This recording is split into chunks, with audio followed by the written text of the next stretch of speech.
أعزائي طلبة وطالبات الصف الأول الإعدادي، السلام عليكم ورحمة الله. إن شاء الله من خلال الفيديو دوت هنبدأ نحل تدريبات الترم التاني من كتاب المعاصر. هنبدأ بصفحة 20. السؤال الأول بيقول لي choose the correct answer، اختار الإجابة الصحيحة from A, B, C or D. key vocabulary، المفردات الرئيسية. number 1 I saw يعني أنا رأيته. saw الماضي من C. A or an not of Islamic monuments. Islamic monuments يعني إيه؟ يعني آثار إسلامية. in the Islamic Museum in Cairo، في المتحف الإسلامي في القاهرة. طبعا أنا بشوف إيه؟ يعني أشوف الآثار الإسلامية ديت في المتحف الإسلامي بعملنا في إيه؟ في exhibition، في معرض أو عرض، ولا decision قرار، ولا suggestion اقتراح، ولا بولينج لعبة البولينج. طبعا لعبة البولينج دي متنفعش، ولا suggestion اقتراح، ولا decision قرار، إنما هي exhibition يعني معرض. يبقى I saw an exhibition يعني أنا رأيت معرض of Islamic monuments الآثار الإسلامية in the Islamic Museum in Cairo، في المتحف الإسلامي في القاهرة. هنشوف السؤال اللي بعده. number 2 سلمى is going to the نقط، يعني سلمى ذاهبة إلى نقط. she loves riding on the big wheel، هي تحب ركوب big wheel. big wheel يعني إيه؟ يعني العجلة الدوارة أو عجلة الملاهي. يعني هي ذاهبة إلى نقط، هي بتحب ركوب العجلة الدوارة. فان فير الملاهي، ولا بلانتيريوم، ولا سبورتس سنتر، ولا اكواريوم. طبعا هنا اكواريوم مش هتنفع، لان البيج ويل ديت مش في معرض الاحياء المائية، ولا في المركز الرياضي، ولا في مهرجان القبة السماوية، انما هي في الفان فير. يبقى هنا فان فير. فان فير يعني الملاهي بتبقى مرتبطة بكلمة بيج ويل. تمام. فان فير يعني مدينة الملاهي.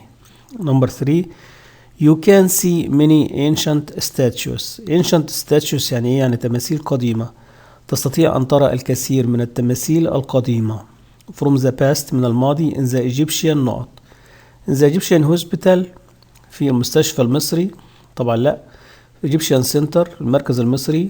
Egyptian museum المتحف المصري.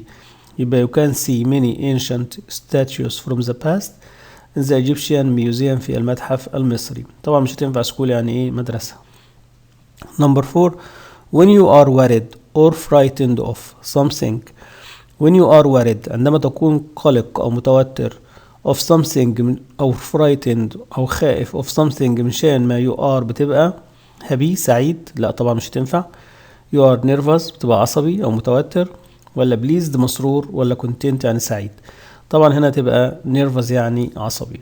لما تبقى worried قلق or frightened of something يبقى you are nervous يعني بتبقى ايه؟ عصبي.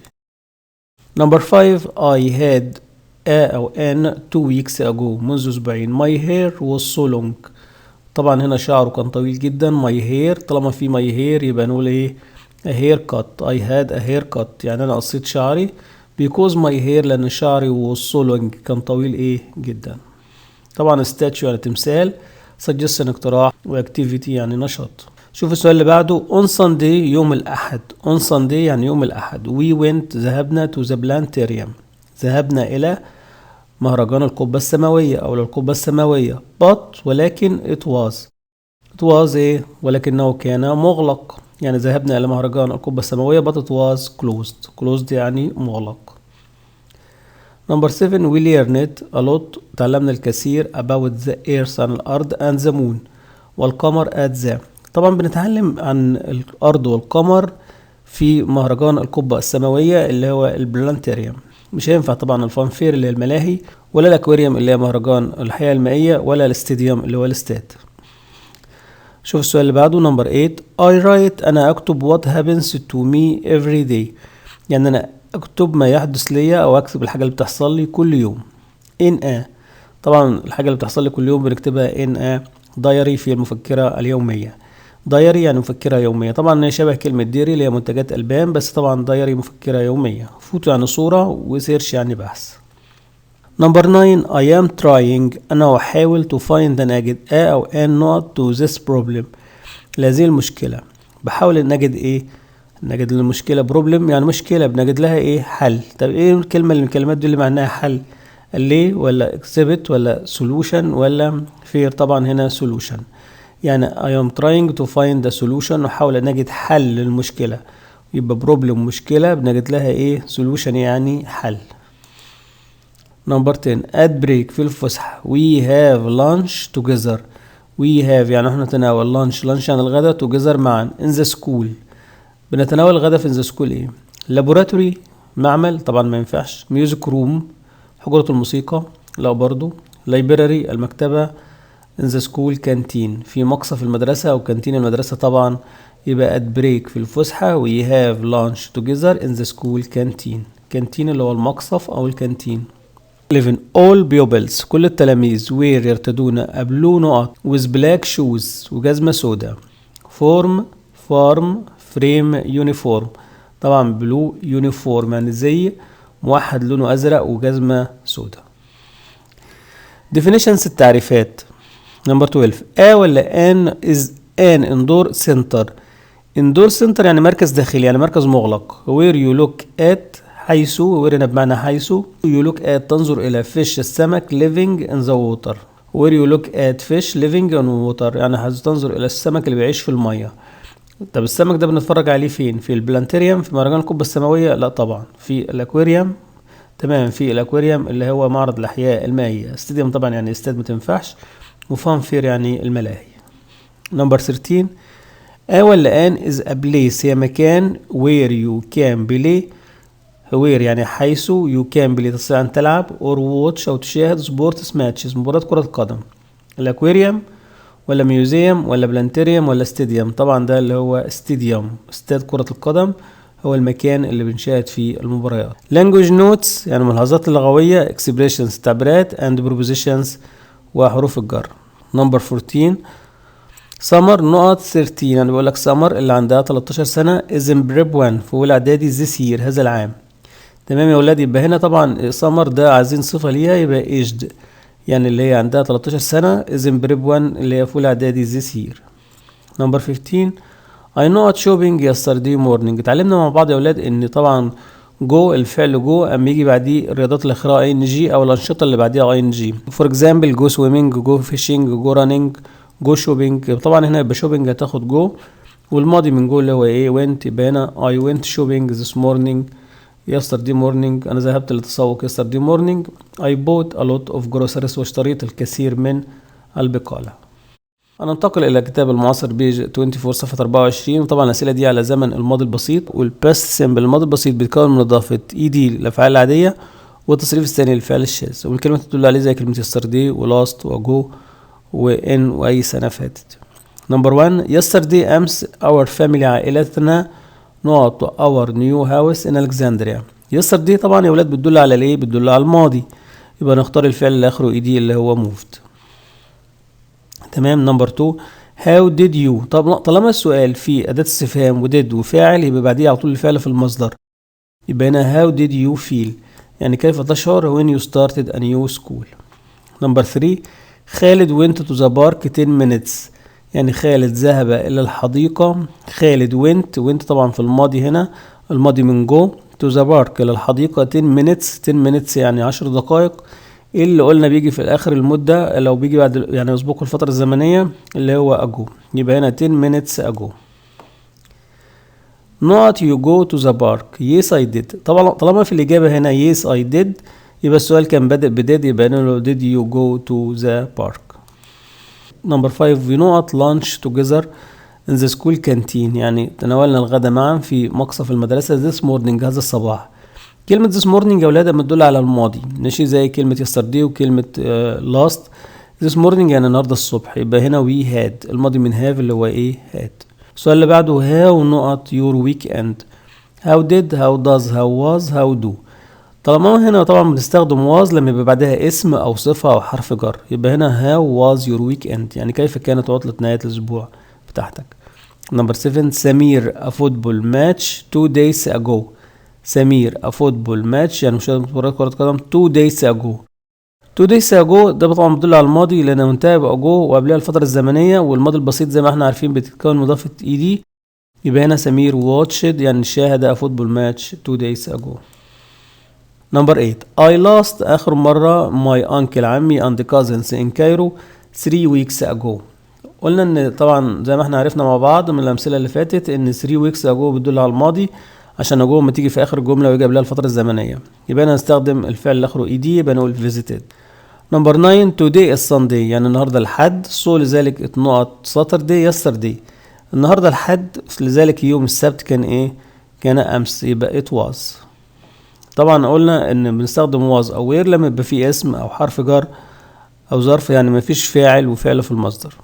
نمبر 10 who did you. طبعا هنا أداة الاستفهام و did you يجي بعدها الفعل في المصدر، المصدر طبعا اللي هو see، يبقى who did you see last night، يعني انت شفت مين الليلة الماضية. نمبر 11 my uncle عمي his car in 2002، يعني عمي اشترى عربية في 2002. طبعا الماضي من باي اللي هو bought، وطبعا 2002 دي سنة ماضية، يبقى هنا bought his car اشترى عربيته in 2002. question number 2 read and correct the underlined words. طبعا ده في كتاب المعاصر صفحة 25 اللي هو يقرأ ويصحح الكلمات. number 1 I sit next to a boy called Sammy and he was friendly. I sit next to a boy يعني أنا قعدت جنب ولد called سامي اسمه سامي and he was friendly وهو كان ودودا. طبعا sit الماضي منها تمام sat.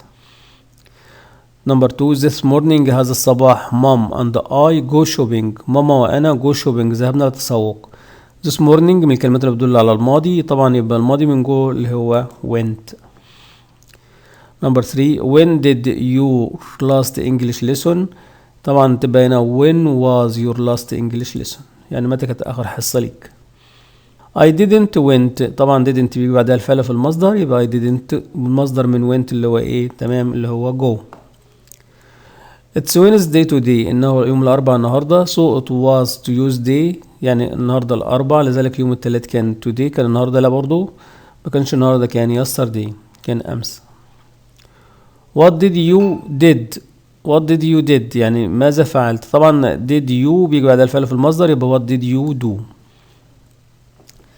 تامر don't happy yesterday، طبعا هنا دي صفة يبقى نقول تامر wasn't happy yesterday.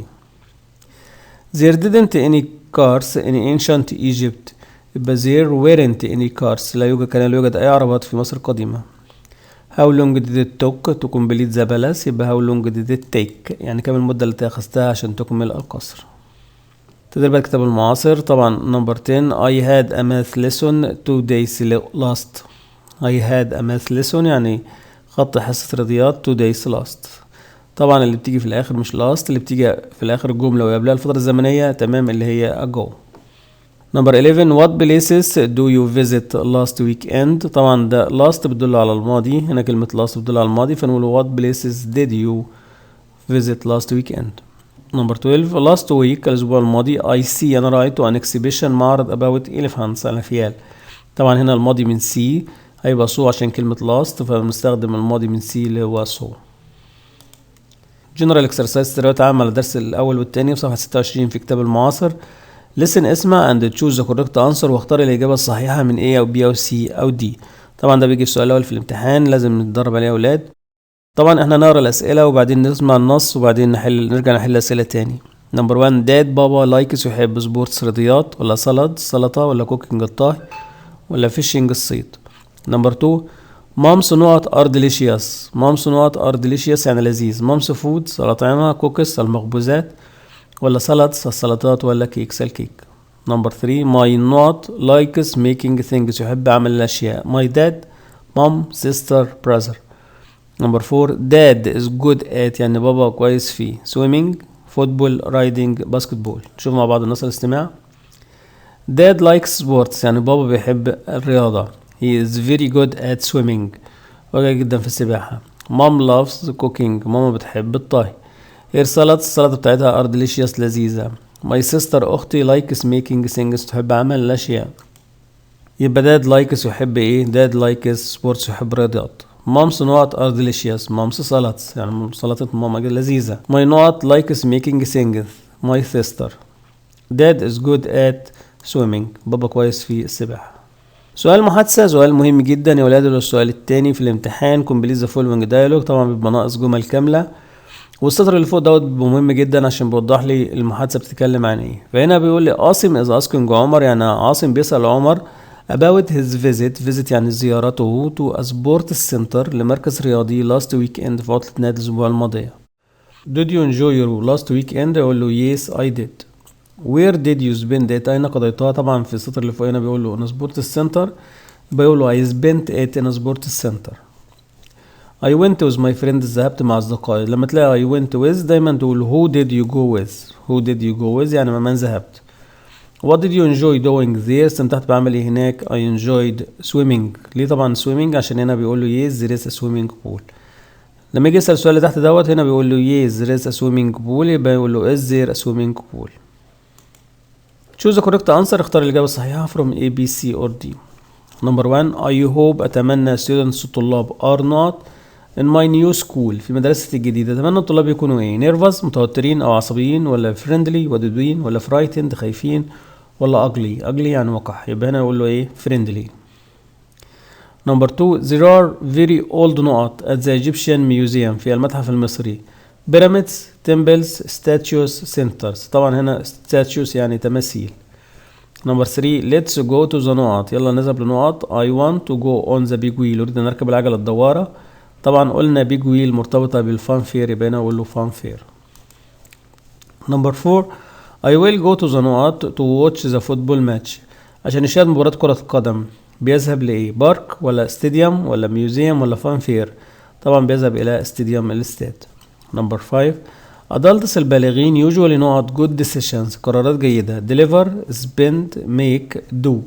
طبعا كلمة decision القرار بتيجي مع make، يبقى هنا نقول له make good decisions. السؤال اللي بعده we buy نحن نشتري كانديس الحلوى and chips والشيبسي from the school books canteen factory library. طبعا from the school canteen من مقصف المدرسة بنشتري الحلويات والشيبسيات. Number 7 a نقط is a place ومكان where you can learn ممكن تتعلم about the stars النجوم and planets والكواكب. You can learn about stars and planets طبعا في البلانتيريوم في القبة السماوية. Number 8 a year ago منذ عام my father بابا نقط me with him معه to visit our farm. طبعا a year ago بتدل على الماضي، يبقى الماضي من take اللي هي took. Number 9 we not in the swimming pool last month. we swam was swimming are swimming. طبعا هنا we not in the swimming pool last month last بتدل على الماضي يبقى we swam. what did you not for lunch yesterday؟ طبعا did you يجي بعد الفعل في المصدر، يبقى what did you eat؟ ماذا أكلت الغداء أمس؟ read and correct the underlined words. did he hurt himself؟ طبعا did he hurt himself تبقى did he hurt فقط، لأن did بيجي بعدها الفعل في المصدر. did والفعل والمصدر.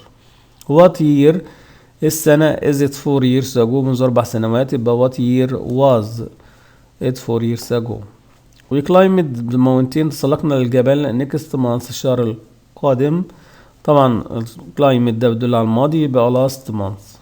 I have a wonderful time at the zoo this morning، يبقى I had a wonderful time at the zoo this morning. write a paragraph اكتب فقرة of about 80 words من 80 كلمة on how was your weekend.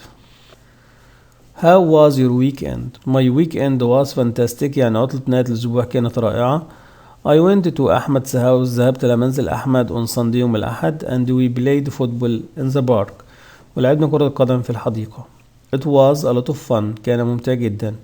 we had lunch together يعني تناولنا الغداء معا. it was delicious كان لذيذا. the afternoon بعد الظهر we went to the sports center ذهبنا المركز الرياضي. we played tennis there لعبنا تنس هناك. we played tennis there لعبنا تنس هناك. there was a really big swimming pool وكان يوجد فعلا حمام سباحة كبير. we swam in it تعمنا فيه. we had a nice time وقضينا وقت طيب أو لطيف at the sports center في المركز الرياضي. in the evening في المساء we went shopping ذهبنا للتسوق. I bought a t-shirt اشتريت تيشيرت and shoes وحذاء for my younger sister لأختي الصغيرة. أحمد is a nice friend أحمد صديق لطيف. I enjoyed my time with him واستمتعت بوقتي معه. نشوف صفحة 33 من كتاب المعاصر. my uncle عمي works يعمل as a ولا an on a big ship على سفينة كبيرة. اللي بيعمل على سفينة كبيرة اللي هو sailor بحار ولا farmer فلاح لا architect مهندس معماري ولا carpenter نجار. طبعا اللي هو sailor اللي هو البحار. there was a really terrible نقط and cruise ship sank وسفينة كروزو غرقت. يبقى farm كان يوجد terrible farm ولا jungle ولا storm ولا work. farm مزرعة jungle غابة storm عاصفة work عمل يبقى هنا storm. كانت توجد عاصفة رهيبة أو فظيعة وسفينة كروزو غرقت. Number 3 the lion الأسد is the king of the jungle يعني الأسد هو ملك الغابة. كلمة island يعني جزيرة. كلمة كيف يعني كهف. وستورم يعني عاصفة. What's your note of your new science teacher؟ يعني ايه رأيك في أستاذ العلوم الجديد؟ What's your text؟ What's your map؟ What's your discuss؟ What's your opinion؟ طبعا opinion يعني رأي. I am going to go trekking across Sinai يعني أنا أذهب للترجل أو المشي عبر سيناء. It's going to be a good note. term novel adventure party. term يعني term novel رواية adventure مغامرة party حفلة يبقى it's going to be a good adventure هتبقى مغامرة جيدة. when something نقط it goes down into water عندما شيء نقط it goes down يعني ايه goes down يعني ينزل أو يسقط أو يهبط يعني into water في الماء يبقى هنا when something sinks عندما شيء ما يغطس فإنه يغطس في الماء. I don't like this story لا أحب هذه القصة. I thought أعتقد the writing إن كتابتها was exciting مثيرة terrible سيئة amazing مذهلة funny طبعا هنا يبقى terrible يعني سيئة لأن exciting يعني مثيرة و amazing يعني مذهلة و funny يعني مضحكة. Number 8 هدير has a beautiful نقط she will be a singer one day هتبقى مغنية في يوم ما. طبعا صوت الإنسان أو صوت الآدمي بيبقى voice إنما صوت الشيء بيبقى sound يبقى الإجابة تبقى voice. site يعني منظر وسايت يعني موقع. What نوع of music do you like؟ جاز. طبعا لما بنسأل عن النوع بنسأل ب what type أو what kind يبقى أنا what type ما نوع. Number 10 in our new house في منزلنا الجديد I not a room حجرة with my brother. I divide طبعا بتحتاج into ولا طبعا تبقى هنا I share يعني أنا أشارك. spend أقضي ووك يعني أمشي. definitions التعريفات terrible means very يعني كلمة terrible تعني very bad سيء جدا. number 12 ولا نقط is a piece of land قطعة من الأرض نسيج في البحر a river نهر or an ocean أو في المحيط. قطعة من الأرض طبعا موجودة في الأرض طبعا اللي هي island اللي هي جزيرة. طبعا هنا valley يعني وادي oasis يعني واحة وماونتين يعني جبل. number 13 ولا is the person والشخص who asks questions اللي بيسأل أسئلة during an interview أثناء المقابلة اللي هو customer العميل interviewer waiter طبعا interviewer اللي هو المحاور. when the car stopped لما العربية توقفت I walked نقط the jungle for 3 hours. I walked through the jungle يعني مشيت عبر الغابة لمدة 3 ساعات. 15 كروزو كتب نقط of what happened to him اللي حصل له on the island. طبعا ديري ولا دايري؟ طبعا دايري يعني فكرة يومية. ديري دي قلنا منتجات ألبان. what music he likes طبعا هنا آخرها حرف اس الفعل ده في المضارع البسيط يبقى هنا what music does he like. did you نقط to the park طبعا did بتحتاج الفعل في المصدر يبقى did you go shopping last weekend يعني ده ذهب للتسوق في عطلة نهاية الأسبوع الماضية يبقى طبعا هنا last يبدو الماضي يبقى did you. for have you got a new jacket هل حصلت على جاكيت جديد يقول no I haven't. not do you like fruit يبقى why do you like fruit ليه تحب الفواكه. how not do you go swimming twice a week طبعا بتسأل عن عدد المرات twice دي يعني مرتين أسبوعيا يبقى هنا how often يعني كم مرة. there a cinema in your town سينما في مدينتك طبعا هنا بقى is there a cinema in your town. number 8 not watch do you like the red or the blue يبقى which watch يعني أي ساعة بتحبها الساعة الحمراء ولا الزرقاء طبعا بتختار الساعة منهم. number 9 your friend got a computer طبعا got في التصريف الثالث يبقى your friend ده مفرد يبقى has your friend. shirt that it's mine يبقى whose shirt بيسأل عن القميص يقول إنه ملكي. can she swim yes we can طبعا yes she can عشان طبعا في الفعل هنا she يبقى هنا she. where do you come to school by bus طبعا ده بيسأل على الوسيلة يبقى how do you come to school. do you like us طبعا do you like بس عشان ده فعل في المصدر بعد do you. are you happy no I am not no I am تبقى no I am not. yes I haven't يبقى yes I have. does you play يبقى do you play. why old are you يبقى how old are you. whose car is yours طبعا هتبقى whose car is yours. how many is the blue jacket ب150 جنيه يبقى مثلا على السعر يبقى how much. how color يبقى what color. General exercises or lessons 3 and 4. هاني and Sarah are talking about music. بتكلموا عن الموسيقى. Hi Sarah, what type of music do you like? ايه نوع الموسيقى اللي بتحبيها؟ طبعا هيقول له هاي هاني، وهنستخدم هنا I like، هنحاول يقول I like pop music. Do you like any other type of music؟ بتحب أي موسيقى أخرى؟ No I don't. Yes I like listening to songs. Yes I like listening to songs يعني أحب سماع الأغاني، يبقى do you like listening to songs. and you وأنت، هيقول له I like، هنا طبعا كاتب له ذا بيانو بيستعجب فبيقول له I like to play the piano، أحب أعزف البيانو. ذا بيانو my dad، بابا taught me، علمني to play the piano، يبقى who taught you to play the piano. That is fantastic. Robinson Crusoe is a ولا an story by Daniel Defoe. It's exciting. طبعا دي قصة مغامرات، يبقى adventure story. كوميك يعني كوميدية، وهيستوريكال تاريخي، وهورور يعني رعب. Jazz is a type of الجاز نوع من music subject material metal. طبعا الجاز نوع من الميوزك. There are a lot of نقط on this beach. يبقى الكثير من النقط على الشاطئ. It's dangerous، إنه غير خطير to swim here. يبقى a lot of rocks، توجد الكثير من الصخور. Coconuts are large brown nuts. Good students always down the write down، يعني بيدونوا the most important points in the lesson. In my note Ali is a clever boy، ولد ماهر، يبقى in my opinion في رأيي. Not is someone شخص ما who plays a music instrument or write music، اللي بيكتب موسيقى أو بيعزف موسيقى، طبعا اللي هو الميوزيشن اللي هو الموسيقار. Are their future jobs، وظيفاتهم المستقبلية they will be doctors، يبقى what are. spoke to the doctor yesterday، سامح، يبقى who spoke to the doctor yesterday، مين اتكلم مع الدكتور امبارح؟ طبعا اللي هو سامح. there any banks in these streets، يبقى are there any banks in these streets. he learned play the piano when he was 4، يبقى learned to play the piano. do you play chess؟ هل بتحب تلعب شطرنج؟ no I can't، يبقى can you play chess. do you studied hard yesterday؟ طبعا did you بعدها المصدر، يبقى did you study. has your brother got a pencil case؟ yes he، طبعا yes he has. a story يريد يعني قصة قرأتها.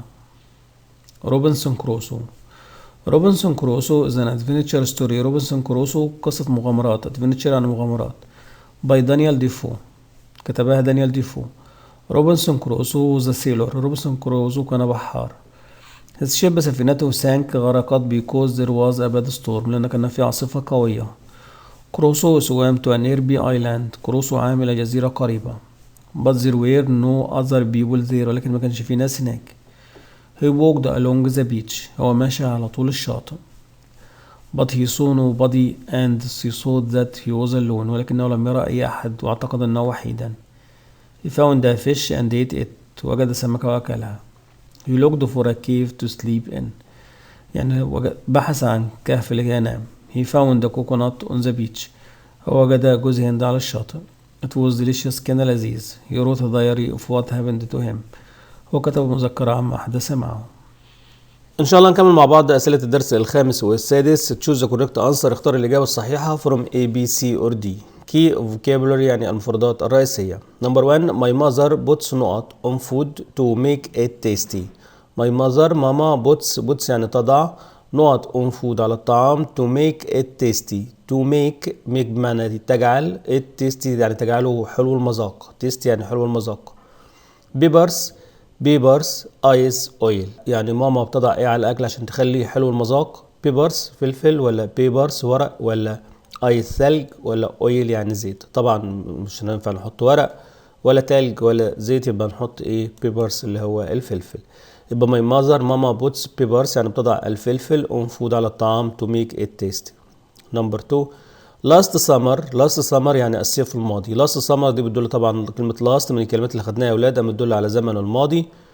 we stayed يعني أقمنا، stayed اللي الماضي من stay in a nice نقط in هورجدا، يعني أقمنا في نقط في الغردقة.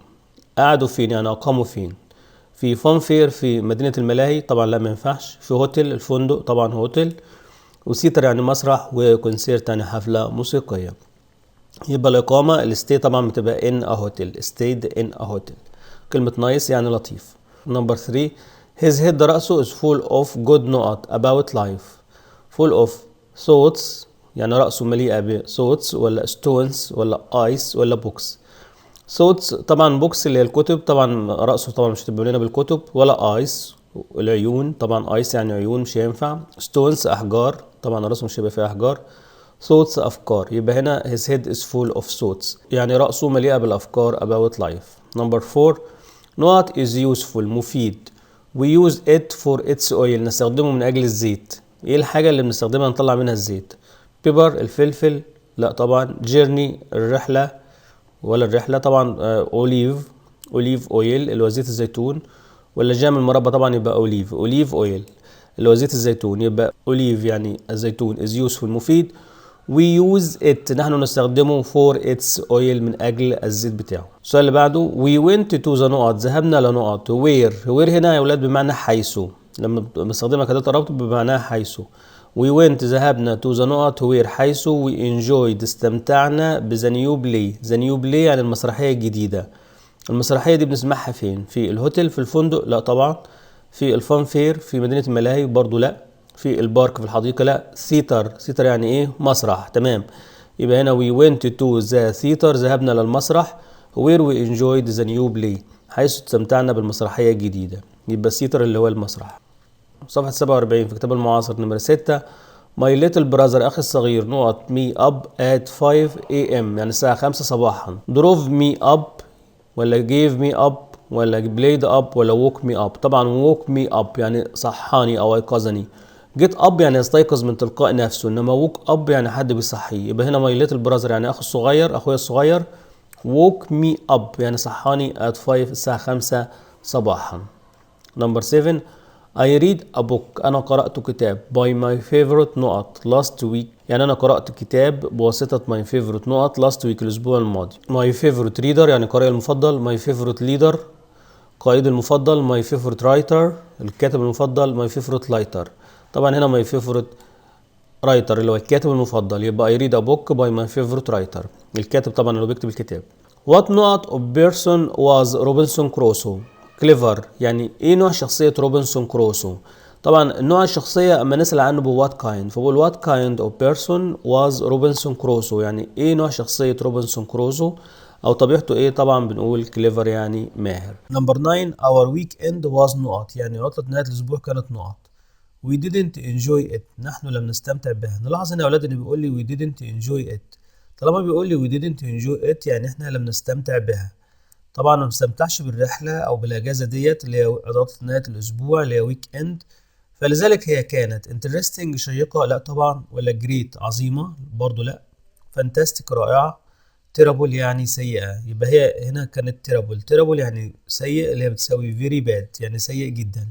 يبقى our weekend was terrible we didn't enjoy it. number 10 my bedroom حجرة النوم نقط a bed and a cupboard يعني كان فيها سرير and a cupboard ودولاب. بنقول includes يعني تشمل أو تتضمن، ولا does ولا makes ولا takes؟ طبعا includes يعني يشمل أو من ضمنهم يعني السرير والدولاب. number 11 after a hard day's work يعني بعد عمل يوم شاق. after يعني بعد، وhard يعني صعب، hard day يعني يوم صعب، work يعني بعد عمل يوم صعب. هو كان relaxed كان هادئ ومسترخي، tired تعبان، excited مسرور، interested مهتم. طبعا هنا تبقى ايه؟ he was tired كان تعبان بعد عمل يوم شاق، هو كان ايه؟ تعبان. definitions التعريفات ده في كتاب المعاصر صفحة 48 when the wind blows لما الرياح بتهب. the weather الطقس is بيكون funny بيكون طقس مرح، ولا nice ولا لطيف، ولا windy عاصف، ولا جود؟ طبعا the weather when the wind يعني الرياح، لما بنلاقي كلمة wind طبعا بيبقى الطقس windy يعني مليء بالرياح. language notes expressions and prepositions يعني الملاحظات اللغوية والتعبيرات وحروف الجر. number 13 I went أنا ذهبت نقط a holiday أجازة with my family مع عائلتي last week الأسبوع الماضي. طبعا الأجازة دي يوم كامل، فطبعا هتاخد حرف الجر on يعني الأيام بناخد معاها on، أو مثلا on Saturday on Monday on holiday on Mother's Day. طالما يوم كامل أو تاريخ كامل يعني تاريخ على بعضيه بنستخدم معاه on. number 14 my laptop اللابتوب بتاعي stopped نقط so لذلك I lost all my work لذلك أنا lost الماضي من lose. I lost all my work. فقدت كل عملي. يبقى اللابتوب ستوب توقف عن ايه؟ ستوب طبعا بيجي بعدها الفيربز ده اي ان جي، بس عندي هنا 3 فعل اخرهم اي ان جي. بتوقف عن ايه؟ living الحياه، working العمل، dying الموت، trying المحاوله. يبقى هنا stopped working توقف عن العمل. يبقى اللابتوب متوقف عن الايه؟ عن العمل. نمبر 15 we planned نحن خططنا to not a barbecue in the afternoon. يعني قررنا ان احنا نتناول مشويات في بعد الظهر او في الظهر يعني. فهنا بنقول do ولا have ولا work ولا open. طبعا هنا هتبقى have a barbecue. we planned to have barbecue in the afternoon يعني احنا خططنا نتناول مشويات بعد الظهر. نمبر 16 dad got a ticket يعني بابا حصل على تذكرة the final match yesterday. يبقى هنا تبقى for the final match يعني من أجل المباراة النهائية. نمبر 15 we planned نحن خططنا to not a barbecue in the afternoon يعني خططنا ان احنا نتناول طعام مشوي في الظهر. طبعا هنا بنستخدم do ولا have ولا work ولا open. طبعا we planned to have طبعا we planned to have a barbecue أو ما قلنا خططنا ان احنا نتناول طعام مشوي in the afternoon بعد الظهر. نمبر 16 dad got a ticket يعني بابا حصل على تذكرة the final match في المباراة النهائية yesterday يعني من أجل المباراة النهائية. طبعا هنا تبقى for يعني من أجل the final match yesterday. السؤال اللي بعده اللي هو listen and choose the correct answer اسمع واختار الإجابة الصحيحة. ده في كتاب المعاصر صفحة 50 اللي هو تدريبات على الدرس الخامس والسادس. وطبعا مهم جدا ان احنا نتدرب على سؤال الاستماع. طبعا لازم نقرا الأسئلة الأول وبعدين نسمع النص وبعدين نرجع نحل الأسئلة مرة تانية. نمبر 1 بيقول لك who drove you to the park يعني مين اللي وصلك للحديقة؟ my father بابا ولا my brother أخي ولا my uncle ولا my mother. نمبر 2 when did you go to the park يعني متى ذهبت إلى الحديقة؟ on Monday يوم الاثنين ولا Sunday ولا Saturday ولا Friday. نمبر 3 my father took يعني بابا أخذ to go 2 kilos عشان يمشي 2 كيلو. 3 hours 3 ساعات ولا 2 hours ولا 5 hours ولا 1 hour ساعة. نمبر 4 it was not because there were so many cars لأن كان في عربات كتيرة. it was great كان عظيم ولا fantastic ولا terrible ولا quiet. نشوف مع بعض نص الاستماع. my father drove us to the park يعني بابا وصلنا إلى الحديقة on Saturday يوم السبت. it took an hour أخذ حوالي ساعة to go 2 kilometers عشان يمشي 2 كيلومتر. it was terrible كان الأمر سيء because there were so many cars. نحل الأسئلة مع بعض. who drove you to the park يعني مين اللي وصلك للحديقة؟ يبقى هنا my father. نمبر 2 when did you go to the park متى ذهبت للحديقة؟ يبقى on Saturday يوم السبت. my father took يعني بابا أخذ an hour يعني ساعة واحدة to go 2 kilos. نمبر 4 it was not because there were so many cars يبقى it was terrible كان الموضوع سيء لأن كان فيه الكثير من السيارات. complete the following dialogue اكمل المحادثة التالية. المحادثة بين أحمد وعلي are talking about music بيتكلموا عن الموسيقى. طبعا هنقرا المحادثة كلها بالكامل وبعدين نحل المحادثة. أحمد and علي are talking about music. talk about يعني يتحدثون عن music الموسيقى. فأحمد بيقول له do you like music علي؟ هل بتحب المزيكا علي؟ فطبعا يرد عليه. فهنا بيقول له I like pop music بحب موسيقى البوب. بسأله عن نوع الموسيقى اللي بيحبها. قال له yes I can play musical instruments يعني نعم استطيع ان اعزف آلات موسيقية. هو كان بيسأله بيقول له هل تستطيع ان تعزف آلات موسيقية؟ بيقول له what musical instruments do you play؟ ايه نوع الآلة اللي بتعزفها؟ فطبعا هيرد عليه يقول له who taught you to play it يعني مين اللي علمك عشان تعزفها؟ يبقى هنا احمد طبعا do you يبقى yes I do. تمام do you يبقى ننزل yes I do يعني نعم احب. do you like music؟ yes I do. I like pop music. لما بنسأل عن النوع بنستخدم what kind of music do you play يعني أو what type of music do you play يعني نوع الموسيقى اللي بتحبها. what type of music do you like يعني ايه نوع الموسيقى اللي بتحبها. أو ممكن أقول what kind of music do you like. I like pop music. هنا بقول له yes I can. كل اللي أعمله هنا أنا بشيل yes وبحول بعمل عملية مقص. أنا بقدم كان في الأول وبحول I ل you يبقى can you play musical instruments. what musical instruments do you play ايه نوع الآلات اللي بتعزفها. ممكن يقول له I play the guitar بعزف الجيتار أو the piano. who taught you how to play it يعني مين اللي علمك ان انت تعزف الآلة ديت. تقول مثلا my father أو my mother أو my brother taught me to play it. choose the correct answer اختار الإجابة الصحيحة from A, B, C or D. number 1 not oil is used in some meals بيستخدم في بعض الوجبات. اوليف اويل زيت الزيتون ولا ليمون اويل ولا اورنج اويل ولا ابل اويل؟ طبعا مفيش لا زيت ليمون ولا زيت برتقال ولا زيت تفاح، الزيت بيبقى زيت الزيتون، يبقى اوليف اويل. I know tomorrow will be better day. I know tomorrow. number 2. السؤال اللي بعده I know tomorrow will be a better day، يكون يوم افضل. يبقى I hate ولا I hope ولا I enjoy ولا I give. طبعا هنا هو بيتمنى، يبقى hope يعني يتمنى، hate يعني يكره، طبعا ما تنفعش، ولا enjoy يعني يستمتع، و give يعني يعطي. هنا بقول I hope tomorrow، اتمنى ان بكره يبقى يوم افضل. نمبر 3 as it was، لانه كان نقط we couldn't stay on the beach، لا نستطيع ان نبقى على الشاطئ. as it was funny، كان مرح. windy، مليء بالرياح. holiday، اجازه. nice، لطيف. طبعا بيقول لك ان احنا ما قدرناش نقعد على الشاطئ، we couldn't stay on the beach، يبقى اليوم كان ايه؟ windy، مليء بالرياح. he is a نقط man so all people like him، هو رجل نقط so لذلك all people يعني كل الناس like him بتحبه. he is a difficult man، هو رجل صعب، لا ما ينفعش طبعا. he is a lazy man، هو رجل كسلان او كسول، لا. scary، مخيف. kind، طيب، يبقى he is a kind man، هو رجل طيب.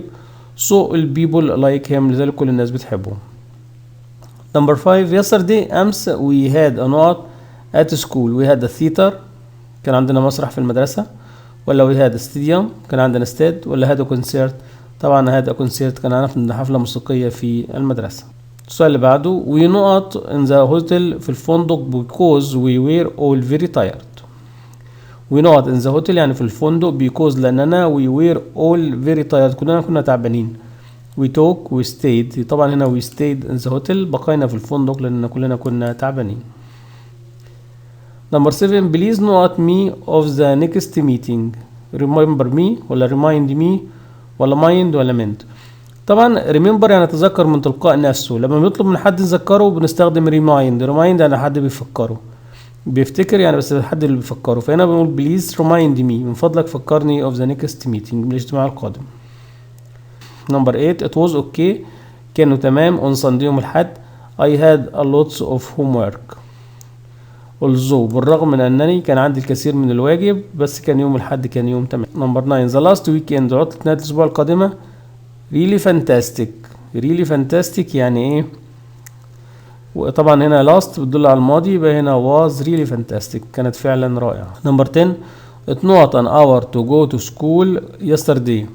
it takes، طبعا هنا بتكلم على yesterday أمس، يبقى الماضي من takes اللي هي إيه؟ took. read and correct the underlined words. how is your weekend، كان عطلة نهاية الأسبوع بتاعتك كانت عاملة إيه؟ طبعا هنقول له هنا how was your weekend، عشان طبعا بيتكلم على last.